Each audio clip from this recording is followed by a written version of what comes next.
Hey YouTube, it's Gentleman's9. This is the second video of a walk around for a bike. So as many of you know, I ride a 2009 Suzuki Bergman 650. I've driven, how many miles, what is it now?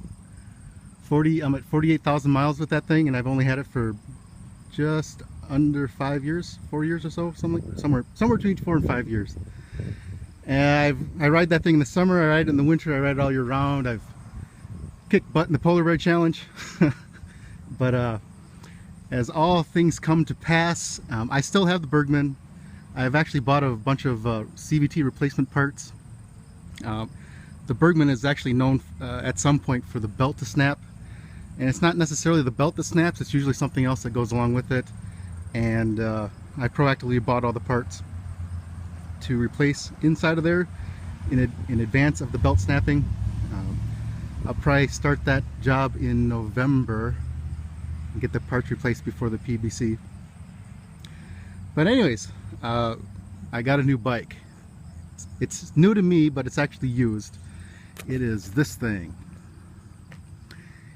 This is a 2013 Triumph Trophy. It's an inline 3-cylinder, 1,215 cc's, I believe, 6.6 gallon gas tank.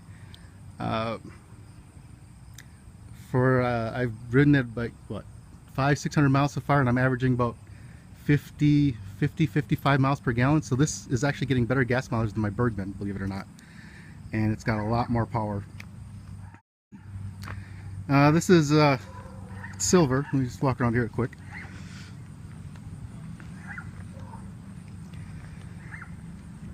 Triumph built this bike, and they used the BMW R1200 RT as the basis, and I'm not going to be able to afford a BMW, but I can afford a used Triumph Trophy, so this is what I got. It only had like 2,300 miles on it when I got it. There's my RAM mount. There's the dash. Here, let me show you this quick. Hold on, let me turn the volume down. Alright, let's see here. There's actually 2 trips on here. There's a ton of settings. You actually have to read this book to understand what it all does. But basically it's got like miles per gallon, the average, the instantaneous. Basically almost every setting you can have, it's on there somewhere. The top box I think is like 50 liters. Each side case, I don't quite remember how big it is, but you can put a full-size helmet in there. Let me start this thing up for you. Bear with me, I only have 2 hands.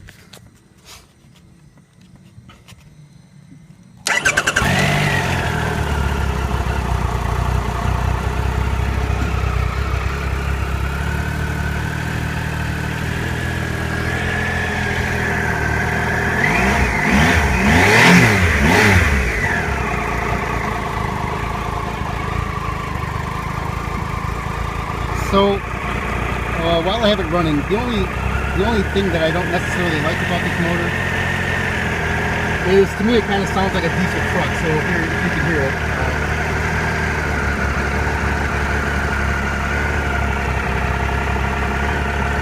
it.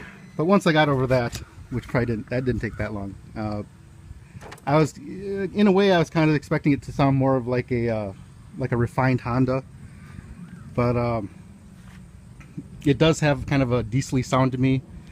But as you rev this thing up, if you read a lot of the reviews, they talk about the triple, the whine of the triple or something, or I don't know what they call it. But this thing, it really changes its attitude as soon as you twist the throttle and get down the road.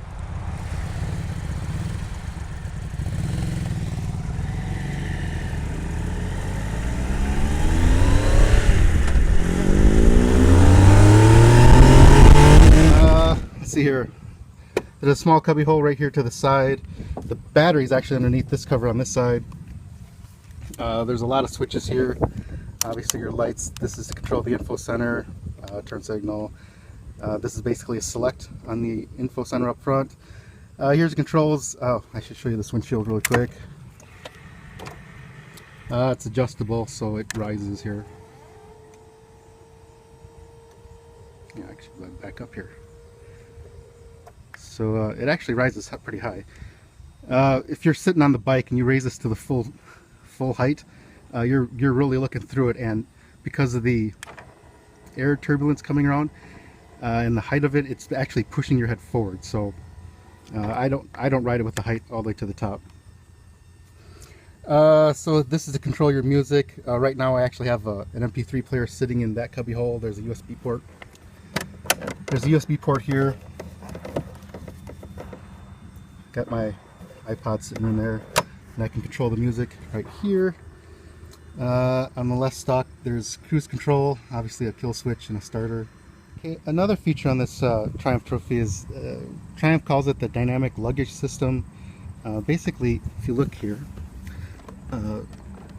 the side cases actually move a few degrees back and forth, and what it's supposed to do is it's supposed to stabilize the bike at speed. So if there's wind or just some vibration, this natural movement will be not absorbed by the bike, that the luggage system will take it instead. That's the side cases, and the top case has the same thing. So I don't know if you can see this, but you can see that it moves through a little bit.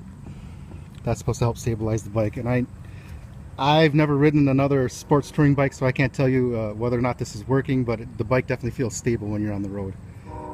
It feels rock solid. This is my new bike. I love this thing. It's definitely way bigger than my Bergman.